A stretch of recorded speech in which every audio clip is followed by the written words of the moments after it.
Fizemos um Shabá, fizemos uma parada, uma interrupção, agora vamos retornar.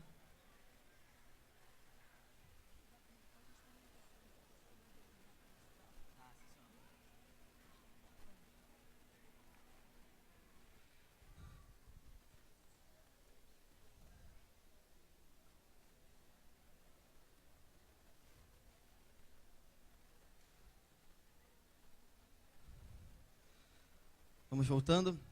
A pastora falou para a gente fazer algumas perguntas aqui, para a gente testar o nosso entendimento sobre essa questão.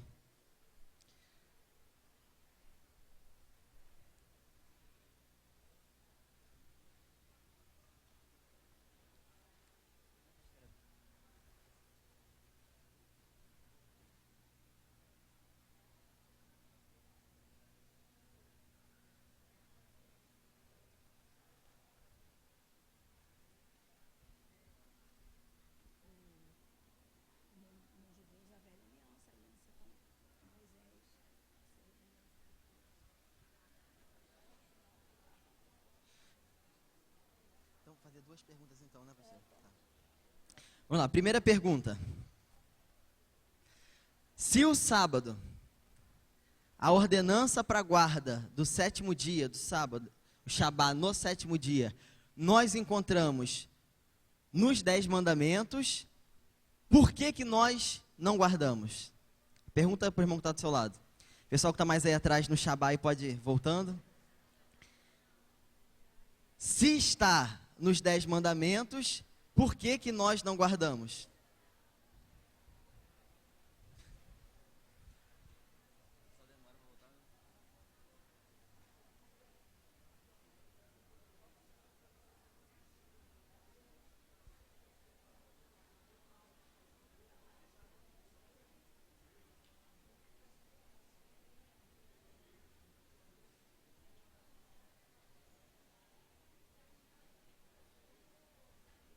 Nós entendemos aqui que os 10 mandamentos, eles têm, cada mandamento, não terás outros deuses diante de mim, não farás para ti mais escultura, não tomarás o nome do Senhor teu Deus em vão, guarda o dia, lembra-te do sábado para santificar, honra teu pai e tua mãe. Cada um desses mandamentos, eles têm expressão da natureza moral de Deus, são ordens dadas por Deus, que se baseiam na própria natureza do Senhor, mas não significa que tudo que nós temos ali dentro escrito é moral.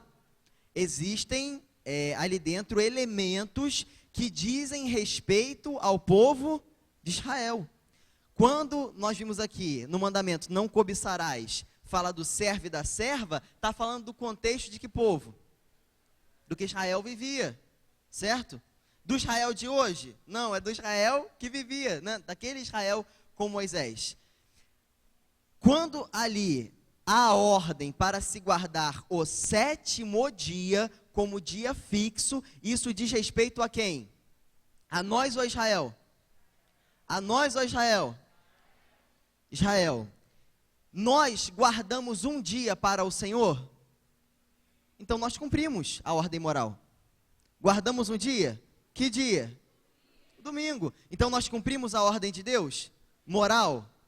Mas guardamos especificamente o sábado, sétimo? Não. Por quê? Agora é a segunda pergunta. Sim, irmão, por que Deus estabeleceu o sétimo dia? É a segunda pergunta. Por que Deus para Israel estabeleceu o sétimo dia? Para que servia esse dia? O que ele significava?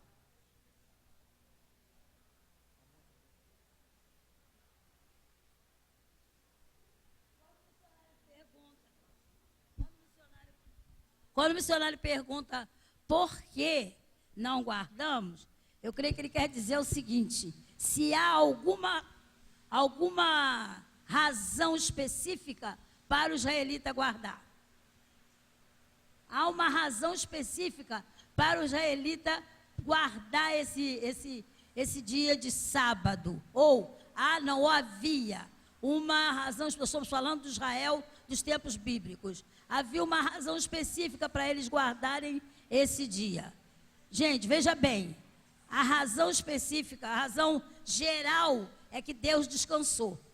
A razão específica, a razão direta é o sinal. Sábado é o sinal. É o sinal da aliança. É a marca da aliança. Então é o sábado. Então o israelita guardava a aliança. Se ele profanasse o sábado, ele estava quebrando, estava mexendo com a aliança que Deus tinha estabelecido. Então o sábado é o sinal. Então eles não poderiam, de forma alguma, modificar esse dia. O 7º dia eles tinham que parar para observar a lei e para agradar a Deus e preservar esse dia com certeza. Era o sinal entre Deus e eles. Não era um sinal entre Deus e as nações. Era um sinal entre Deus e um povo. O povo de Israel. É o sinal entre Deus e o povo descendente de Jacó. O sinal entre Deus e os israelitas, que é a mesma coisa. E nós vimos que como sinal, há ali uma equivalência, né? Nós encontramos ali nos textos, né? Quando fala-se do sábado, da guarda do sábado, do 7º dia, e quando fala da circuncisão. Então nós vimos ali o sábado e a circuncisão. Ambos são sinais, tá? Ainda lá no encontro, né, pastor, a gente utilizou como exemplo o casamento. O casamento é uma aliança feita entre duas pessoas diante de Deus, o homem e a mulher. Eles se tornam uma só carne. Esse é o compromisso, essa é a aliança. Mas há um sinal dessa aliança. Qual que é o sinal da aliança? É o anel. Quem é casado, levanta o sinal da aliança aí. É o anel. Aí, ó. Esse é o sinal da aliança. Mas se você perdeu o anel, não está mais casado? Continua, não é isso? Então, nós entendemos que o sinal, né, pastora? Ele comunica algo. É uma linguagem, né, pastora? Ele comunica algo, mas a aliança, ela vai muito além desse sinal. É uma linguagem simbólica, né? Uma linguagem simbólica. É isso aí. Mas não deixa de ser uma linguagem simbólica e forte. Muito vibrante, com certeza. Mas em Cristo, Gálatas, capítulo 6, versículo 15. Nosso reverendo está chegando aqui. Quem quer louvar a Deus pela vida do nosso reverendo? Pela presença dele. Amém. Gálatas capítulo 6. A gente mostrou sábado na antiga aliança, os 10 mandamentos, mostramos o moral, o cerimonial. Agora a gente está lendo o texto de Gálatas, que fala que não há. Gálatas 6, versículo 15. Pode ir abrindo esse texto.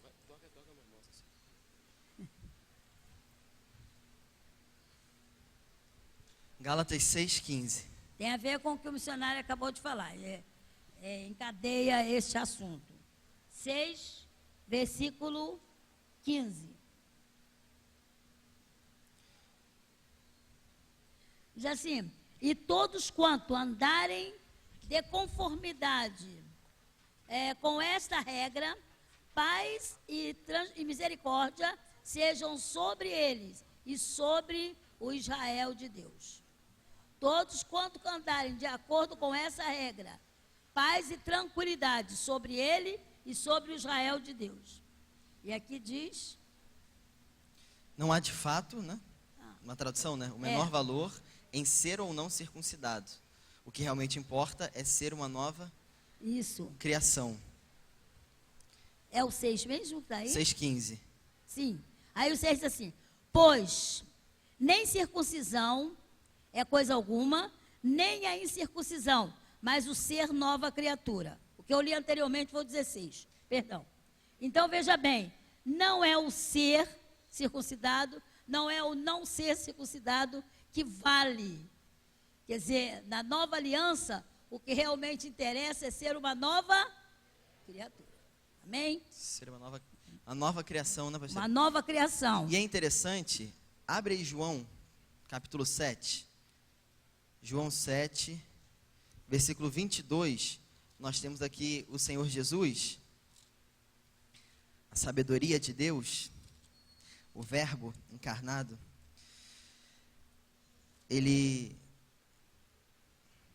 mostrando uma contradição que os próprios judeus caíam na época, né? Quando tentam condenar Jesus. Versículo 22. Pelo motivo de que Moisés vos deu a circuncisão, se bem que ele não vos deu, mas vem dos patriarcas, né? Vós circuncidais no sábado um homem. E se um homem pode ser circuncidado em dia de sábado, para que a lei de Moisés não seja violada, por que, pois, indignaste contra mim pelo fato de eu ter curado num sábado ao todo, né? Inteiro, a um homem todo, um homem inteiro? Não julgueis segundo a aparência, mas julgai e sim pela reta justiça. justiça. Então aqui, que quer dizer isso? Jesus mostra. Então, quando nós vimos ali no sinal instituído com Abraão, fala que o macho nascido deveria ser circuncidado, o homem, a que dia? Ao oitavo dia. Mas se esse oitavo dia, ou seja, o oitavo dia de idade da criança, caísse num sábado, se o oitavo dia após o seu nascimento fosse um dia de sábado, eles deveriam guardar o sábado. No sábado não poderia se fazer nenhuma obra, mas a criança tinha que ser circuncidada. E aí? O que eles faziam? O que fazia? Circuncidavam a criança, porque eles para a lei não ser violada. Para que a lei não fosse violada. Eles entendiam que a circuncisão, aí Jesus até fala, né? Moisés deu como lei, mas vem desde Abraão. Então, para que não fosse violado, eles cumpriam isso no dia sábado. Então, há uma equivalência, mas nós vemos ali também que quando tinha que se escolher entre o sábado e a circuncisão, se escolhia a circuncisão pela antiguidade. Mas hoje, aqueles que querem impor uma guarda obrigatória do sábado, eles se circuncidam?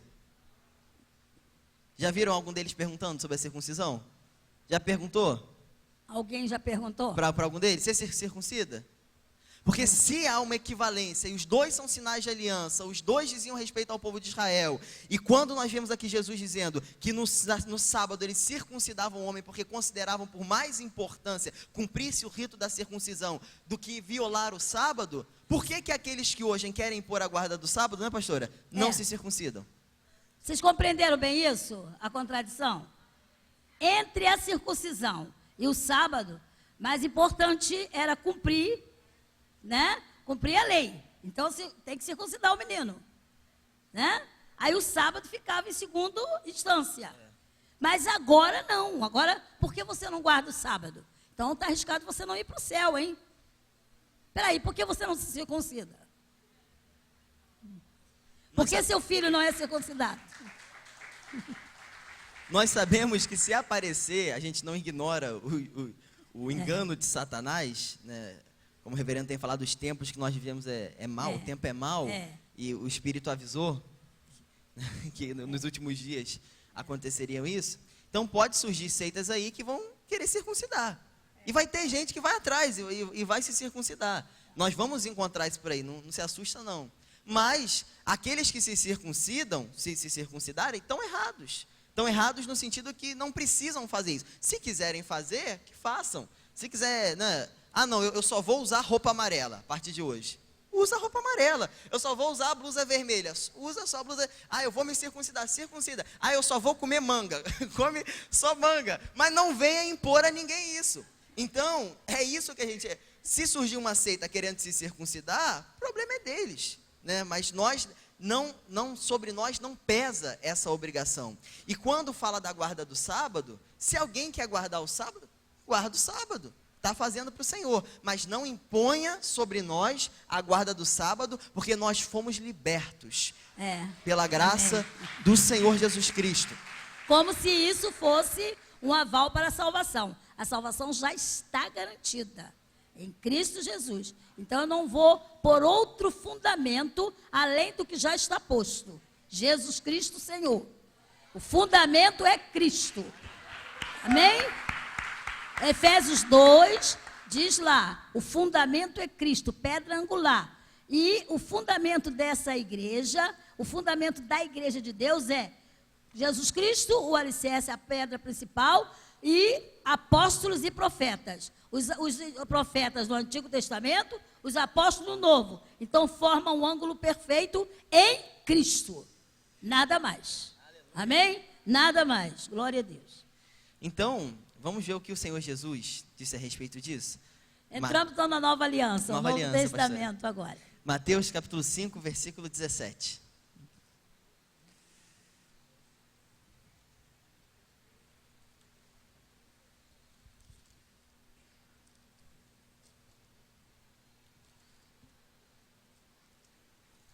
E lembrando bem, irmãos, que o nosso objetivo não é a polêmica, é a fundamentação daquele que está em Cristo, cada vez mais fundamentado em Cristo, cada vez mais cheio da palavra de Deus, a mentalidade mudada, a mentalidade bíblica, mentalidade de Cristo, para você, se precisa responder, responda. Há situações dessas que você não precisa responder. Você não vai responder. Você não tem que dar respostas sempre. Mas você tem que ter certeza em você. O primeiro versículo que nós lemos está preparado. Mas você, dentro de você, Cristo tem um espaço excelente. O maior espaço. O primeiro espaço em você é Cristo, sua vida, seus ensinos. Então é isso que está em você. Amém? Aleluia. 5,17 de Mateus. O que diz aí? Não penseis que vim o quê? Revogar a lei. Não vim, os profetas. Não vim para, e sim para cumprir. E então, vamos ler de novo esse versículo. Não penseis que vim revogar a lei. Não, e os profetas. Não vim para abrogar, ou para anular, ou para cancelar, mas eu vim para cumprir. Então, aí está, temos aí dois verbos aí importantes, e o missionário Caio vai falar sobre isso aqui. Nós temos duas palavras ali, revogar, abrogar, destruir, né, são sinônimos, e no grego, a palavra é catalu, que significa... Quem na sua Bíblia aí, quando tem a primeira frase, não penseis que eu vim revogar. Quem tem revogar? Sim. Quem tem destruir? Olha. Abrogar. Abrogar. Inutilizar, alguém tem? Não. Não. Tem? Inutilizar? Não. Então, essa palavra no grego, ela tem ela abriga dentro de si esses sentidos, que é o sentido de destruir, abrogar, revogar, levar a nada, né? Tornar inútil, inutilizar. Inutilizar seria demolir, desunir, dissolver. Então Jesus ele está dizendo que ele não veio tornar a lei inútil. Jesus está dizendo que ele não veio acabar com a lei e destruí-la, tá? Jesus ele está dizendo que ele veio cumpri-la.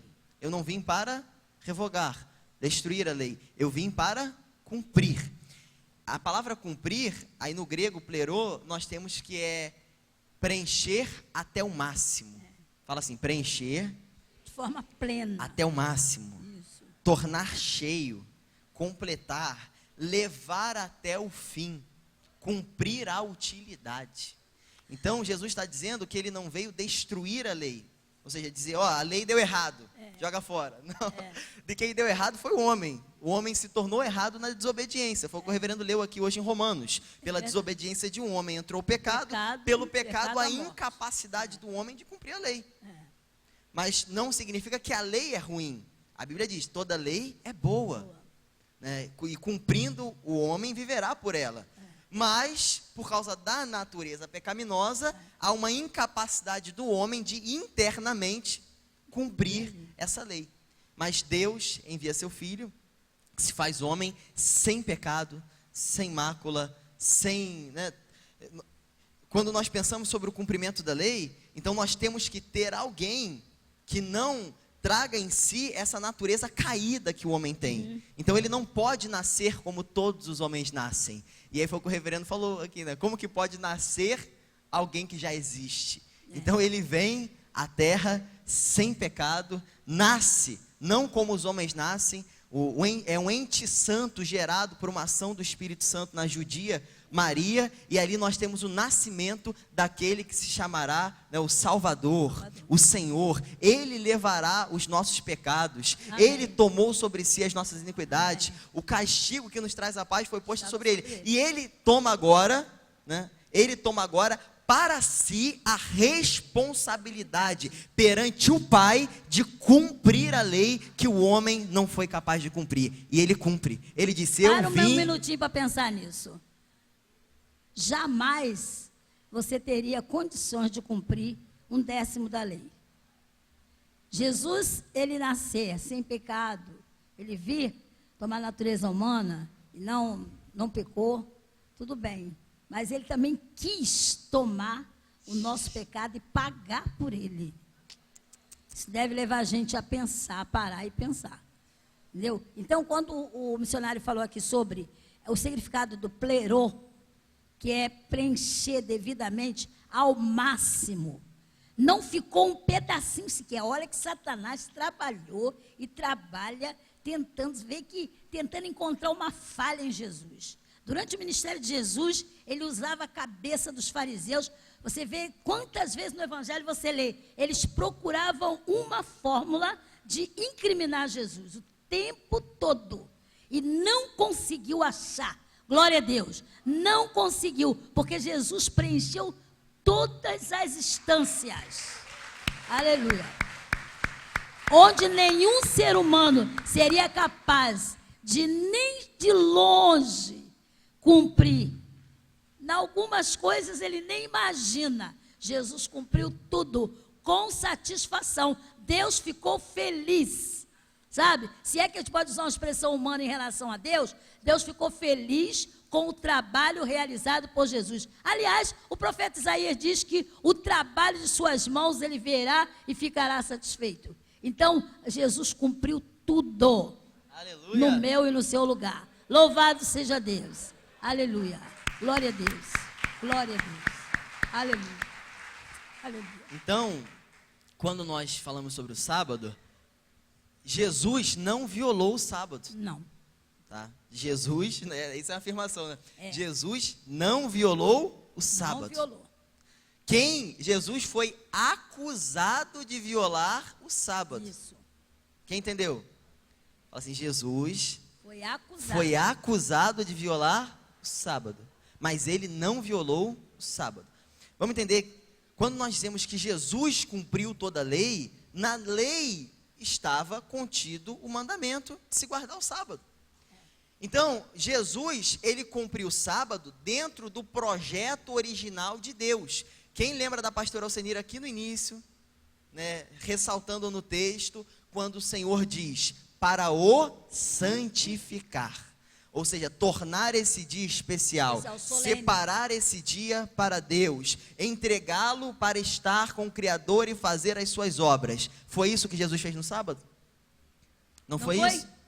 Então, Jesus, o embate, os entraves de Jesus, foi com a prática sem sentido que os fariseus tinham, ignorando a misericórdia, ignorando, né, a moral de Deus, a natureza moral de Deus, a misericórdia, o amor, a compaixão, e querendo agora impor, né, um ritual, uma cerimônia pesada sobre o sábado que nenhum homem podia suportar. Então, o que Jesus está mostrando ali, Jesus mostrava as contradições que eles tinham. Verdade. Então, eu passo por um homem que está doente e não o socorro no dia de sábado, mas a minha ovelha do aprisco eu desprendo ela para beber água. Então Jesus começou a mostrar essas contradições. Verdade. E é isso que a gente vai ver, né, pastora?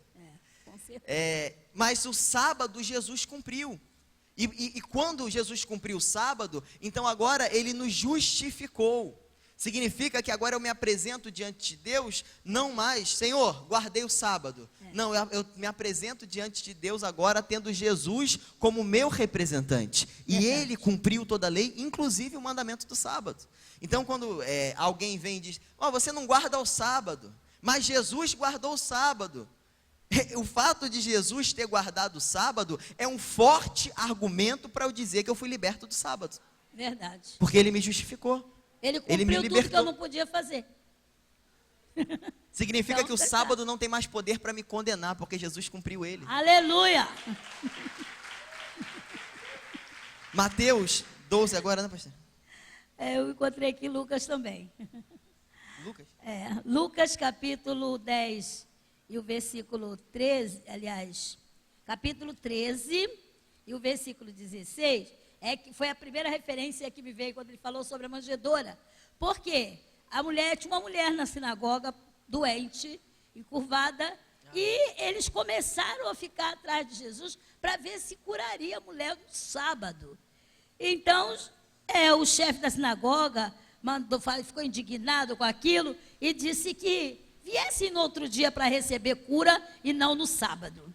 Então Jesus disse: olha, hipócritas que vocês são. Versículo 15, capítulo 13 e versículo 15. Hipócritas, cada um de vós não desprende da manjedoura no sábado o seu boi ou o seu jumento para levá-lo a beber? Por que motivo não devia livrar do cativeiro em dia de sábado essa filha de Abraão, a quem Satanás mantinha presa há 18 anos?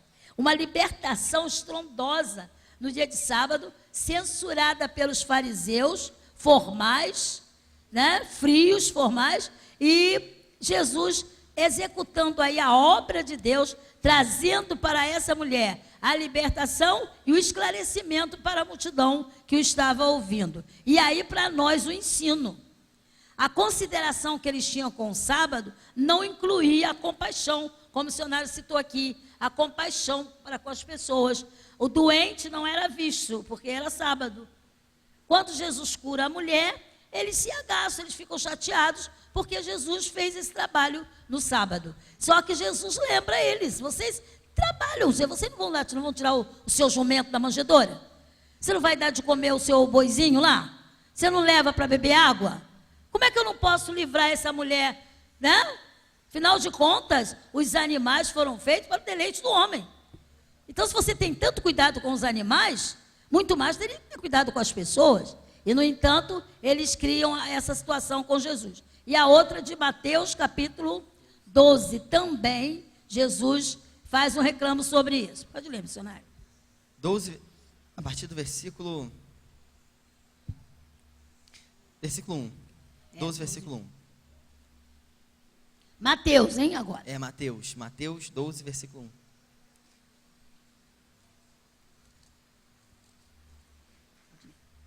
Versículo 1. Naquele tempo passou Jesus pelas searas, em um sábado, e os seus discípulos, tendo fome, começaram a colher espigas e a comer. Os fariseus, porém, vendo isso, disseram-lhe: eis que os teus discípulos fazem o que não é lícito fazer em dia de sábado. Mas Jesus lhes disse: não lestes o que fez Davi quando ele e seus companheiros tiveram fome? Como entrou na casa de Deus e comeram os pães da proposição, aos quais não lhes era lícito comer, nem a ele, nem aos que com ele estavam, mas exclusivamente aos sacerdotes? Ou não leste na lei que aos sábados os sacerdotes no templo violam o sábado e ficam sem culpa? Pois eu vos digo, aqui está quem é maior que o templo. Mas se vós soubesses o que significa misericórdia quero e não holocaustos, não teríeis condenado os inocentes, porque o Filho do Homem é Senhor do sábado. Amém. Muito importante isso aí. Essa questão de violar o sábado e ficar sem culpa. A culpa aí não quer dizer que a pessoa ficasse com remorso, com a consciência dolorida. Ficavam sem acusação. Ninguém levantava a voz para acusar os sacerdotes que trabalhavam no sábado. O que eles faziam no sábado? No sábado era o dia de fazer a limpeza do lugar santo. Sábado era o dia de repor os pães da proposição, isso prescrito na lei de Moisés. Lá em Êxodo, quando Deus manda fazer os pães da presença, Deus manda trocá-los nos sábados. E tinha que trocar por pães frescos. Então esse pão fresco era feito no sábado. Olha a lógica. Como é que ia pegar o pão da onde para colocar novinho no sábado? Pensa bem. Fizeram o pão e agora vão trocar o pão, vão arrumar a mesinha lá dos pães, que essa mesa no deserto ficava no tabernáculo, no deserto. Mas no templo de Salomão tinha lá o espaço para aquela mesa enorme lá de ouro, onde ficavam os pães representando a provisão de Deus para o seu povo. Então, gente, quer dizer, quando se pensa nisso tudo, se examina com carinho, com cuidado, com vontade, à luz da Bíblia, com o Espírito Santo junto e um pastor como reverendo, Aleluia. Você vai longe. Amém. E aí? Outro elemento importante é que tudo aquilo que é moral, que é o mandamento moral de Deus, então não vai mudar.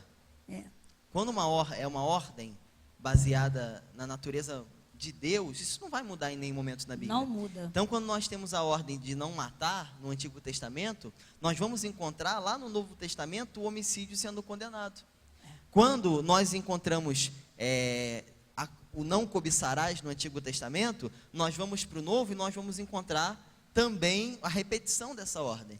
Quando nós encontramos que o adultério é pecado no Antigo Testamento, e nós vamos para o Novo, Jesus até aprofunda, dizendo que o ato de olhar com a intenção impura já é adultério. A intenção já leva ao pecado. Então, tudo que é mandamento moral do Antigo Testamento vai ser repetido na Nova Aliança, tá? Então é importante para o nosso ensinamento. Quando nós falamos sobre a questão do sábado, da guarda do sábado, aí nós separamos aqui, que nós encontramos no Novo Testamento, né? No Novo Testamento, 50 vezes menções que a adoração deve ser dada só a Deus, ou seja, concordando com o primeiro mandamento. Nós temos 12 vezes advertências contra a idolatria. Nós temos 4 vezes advertências para não tomar o nome do Senhor nosso Deus em vão. Nós encontramos 6 vezes a advertência contra o homicídio. Contra o adultério, 12 vezes. Contra o furto, 6 vezes. Contra o falso testemunho, 4 vezes. Contra a cobiça, 9 vezes. E mandando guardar o sábado, nenhuma vez. Nenhuma vez, pelo contrário. Você encontra Jesus trabalhando o tempo todo. O registro dos 4 evangelhos, dos 4, vamos dizer, de Mateus a João, você encontra Jesus tratando do sábado. E os sermões maiores de Jesus no sábado estão registrados pelo apóstolo São João, tanto no capítulo 9 quanto no capítulo 5. No 9, quando ele cura aquele cego de nascença, e também no 5, quando ele vai ao tanque de Betesda, né? E era um sábado. E a polêmica começou ali. E Jesus tem um confronto severo com os fariseus, explicando a sua missão. E até depois você vê no caso do cego de nascença, que o cego também ficou aliado de Jesus. E que Jesus diz assim, ele diz para o cego, olha, esse homem aí é pecador, dá glória a Deus. Aí ele diz, olha, se ele é pecador, eu não sei. Eu só sei que eu era cego e agora vejo.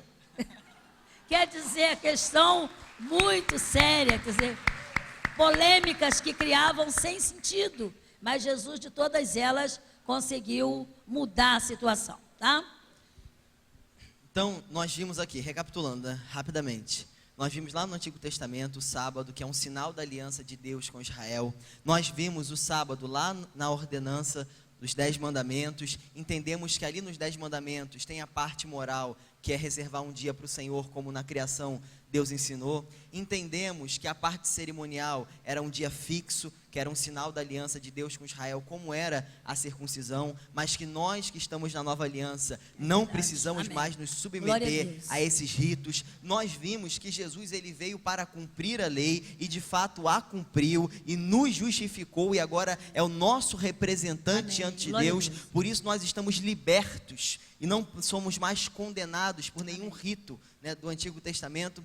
Quando nós vimos aqui Jesus lidando com o sábado, então ele cumpriu perfeitamente o mandamento do sábado, dentro do projeto original de Deus. Ele teve entraves com a falta de misericórdia e a prática sem sentido que os fariseus tinham do sábado, e nós vimos aqui também que em todo o Novo Testamento nós não encontramos nenhuma menção, nenhuma citação, direta ou indireta, nem de Jesus, nem dos apóstolos que andaram com Jesus, nem do apóstolo Paulo, nem de nenhuma das epístolas, nem nenhuma menção na prática cotidiana da igreja primitiva, no livro de Atos dos Apóstolos, nem na revelação do Apocalipse. Nós encontramos em toda a Escritura Sagrada no Novo Testamento qualquer ordenança nos impondo a guarda do sábado. E uma coisa, tomando um gancho aqui no que o missionário falou sobre a não observância do sábado, quer dizer, todos os mandamentos têm o seu reflexo no Novo, todos os mandamentos do Antigo Testamento têm o seu reflexo no Novo, e o sábado não.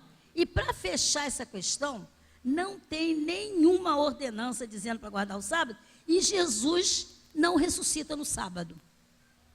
Se fosse assim, relevante a beça, a ressurreição teria sido no sábado, né? O que você acha? Teria sido no sábado, porque é importante isso, né? Sábado, né? Coroa da criação, dia final, mas Jesus não ressuscitou no sábado. Jesus inaugura a nova aliança que ele vem ensinando durante 3 anos com os seus apóstolos, mostrando a importância de trabalhar, de usar o sábado para glorificar a Deus, e ele fecha isso ressuscitando no primeiro dia da semana. Amém? Primeiro dia da semana. Quer dizer, você pode observar, cada um de vocês, cada um dos irmãos leitores da Bíblia, e eu sei que a partir desse seminário muito mais. Então, leitores, leiam essas leituras do Novo Testamento, principalmente a vida de Jesus, e você vai perceber, quer dizer, a nova aliança com Cristo, ela tem esse ponto altíssimo, que é a ressurreição de Jesus, o retorno dele à vida, não no sábado, mas no primeiro dia da semana. Amém? Senhora, e também, pastora, a gente mostrando isso, um ponto fundamental também, a pastora Ana Maria chegou a ler com a gente aqui, foi sobre o concílio de Jerusalém. Fala, o concílio Atos de 15. Jerusalém.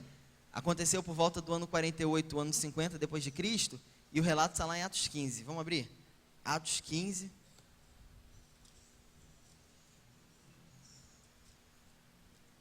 Atos capítulo 15.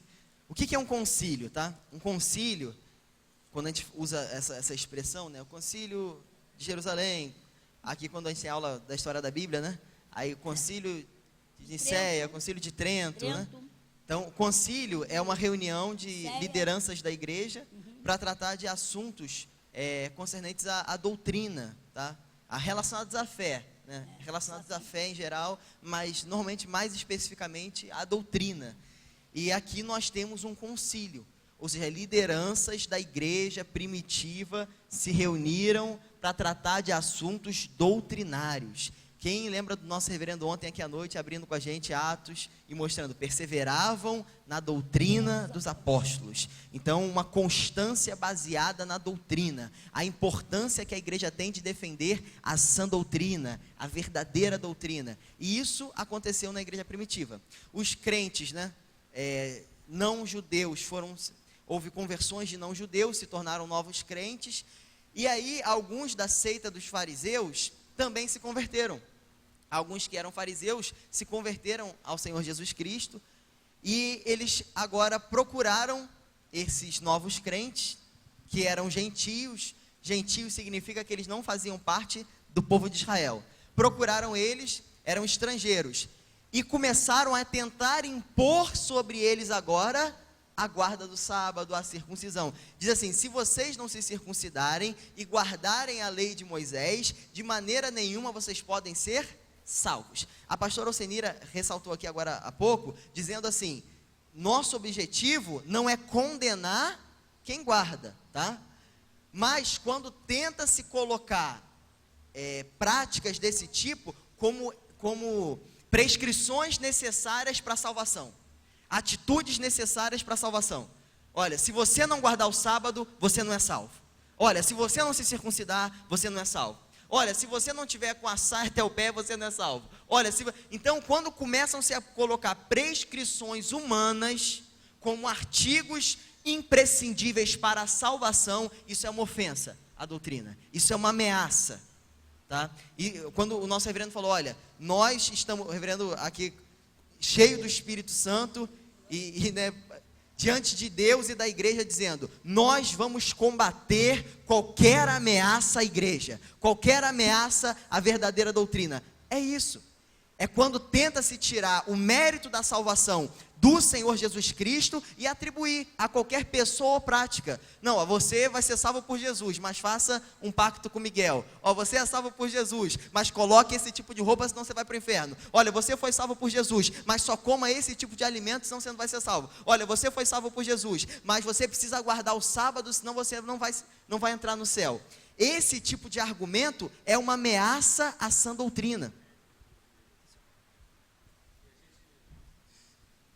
E a gente dizer o seguinte, né? Dentro da característica do que Deus nos chamou, quer dizer, nós não temos dificuldade, como eles estão colocando ali, de conviver com o adventista, né? Se ele quer fazer isso, correto? Se ele quer fazer isso, mas nós temos a responsabilidade, se em contato, de discordar deles, né? Não é verdade? De discordar, que eu já tive muita conversa com adventista, tal, etc. E eles são educados, eles são estudiosos, eles são bons. Mas o que é que acontece? Rapaz, pode se preparar, vai ser difícil você sentar com pelo menos foi minha experiência, né? Vai sentar com um adventista e daqui a pouco ele vai fazer uma volta para chegar. Ele vai chegar. Então nós queremos o fato de preparar essas aulas e trabalhar, entende? Seguindo a nossa vocação, é a vocação. Nós não vamos brigar com ninguém, entendendo? Mas vamos precisar mostrar que eles é que estão equivocados. Então nós não podemos ter receio de dizer, vocês, segundo as Escrituras, estão equivocados. Porque eles também usam as Escrituras contra nós. Eles vão, está entendendo? Eles têm essa ousadia de fazer isso. E por que a gente não vai ter também? Está entendendo?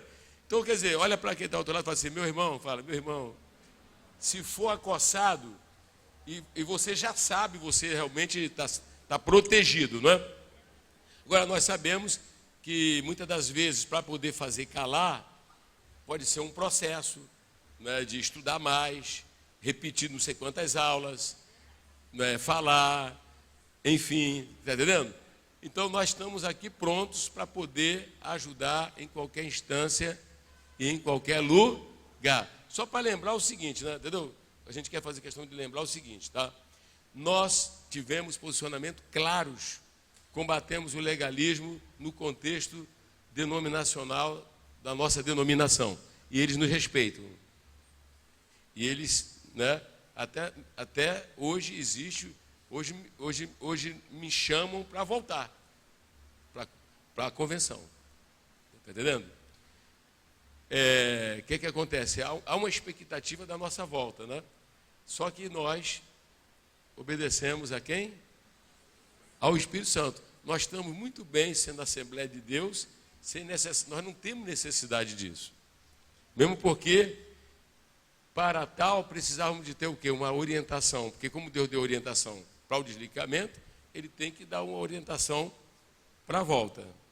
E a volta seria sob condições. Quer dizer, impor condições.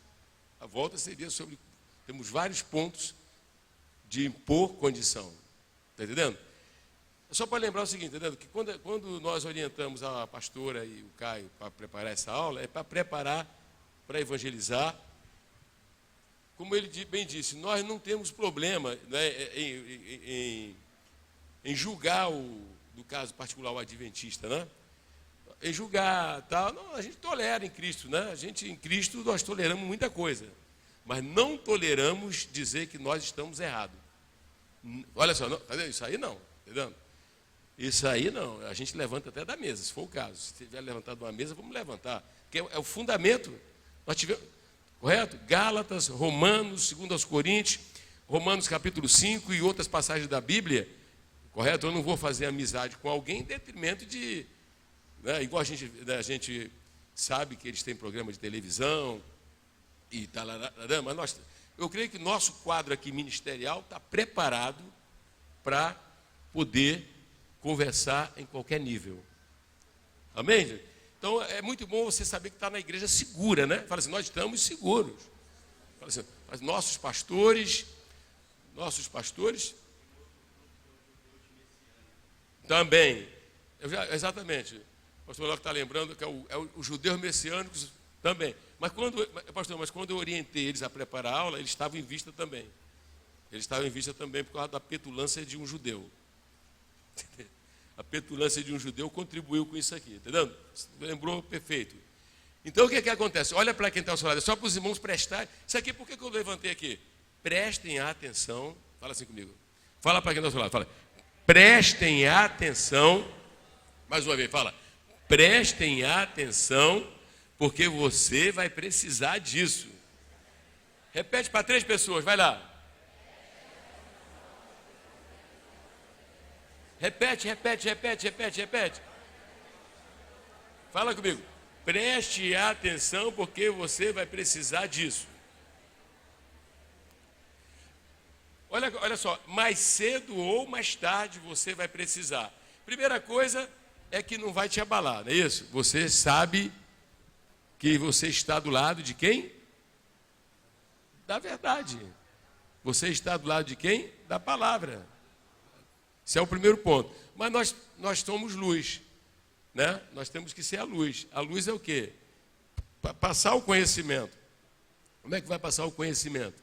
Passa o conhecimento se você conhece. Como é que se processa? Se você não conhece, vai ficar quieto, vai ficar com vergonha, vai querer ir para o banheiro, vai querer tomar um sorvete, sair ao ar livre. Começa uma discussão e você sai de perto. Fala assim, a pessoa levanta da mesa e vai fazer outra coisa, ou vai para outro lugar. Não é o seu caso. Fala assim, não é o seu caso. Vai lá, dá um cascudo aí, vai lá, dá um cascudo. Sabe o que é cascudo? Dá um cascudo. Tome jeito, homem. Fala, tome jeito, mulher. Diga, tome jeito, homem. Glória a Deus, tá? Pode ser o adventista, pode ser o judeu messiânico, pode ser o judeu messiânico nas viagens da nossa caravana, que ele não cruze uma linha, porque se cruzar, o ônibus todo se levanta. Vira aí para quem vai falar, se levantar o ônibus todo se levanta. Não, já pensou, virar para o cara, vem cá, você sabe mais do que Paulo? Você serve o mesmo Jesus que apareceu para Paulo? Aí começa, pô, couro para lá, couro para cá, aí ele se converte de vez logo. Amém? Essa levantadinha aqui foi só para dizer o seguinte, olha para quem está ao outro lado, fala assim, preste atenção. Não é a música do Roberto Carlos, mas olha aqui, preste atenção. Essa é a nossa canção. Amém? Essa é a nossa canção. Mas de coração, conversa um pouquinho aí. O que é que você já sabe? Vai fugir do adventista? Vai fugir do judeu?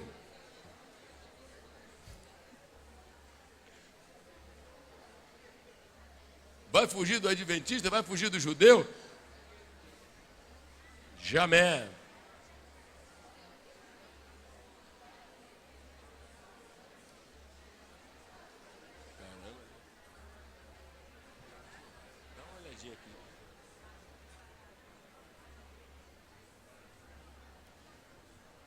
Eu vou pedir só para os pastores que estão aqui, dá uma olhadinha para esse auditório e ver se a gente não tem que glorificar o Senhor.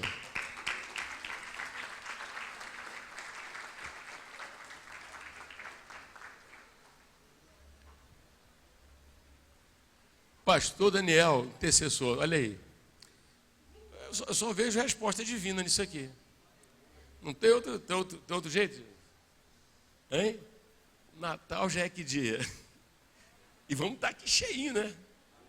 Lotada a igreja em torno do verbo, em torno da palavra. Vamos aplaudir mais um pouquinho os pastores? Vamos aplaudir o Espírito Santo maravilhoso de Deus, né?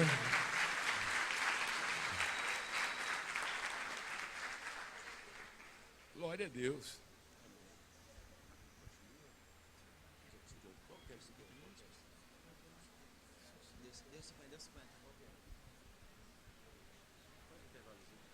Então, quem quer louvar a Deus pela vida do nosso reverendo?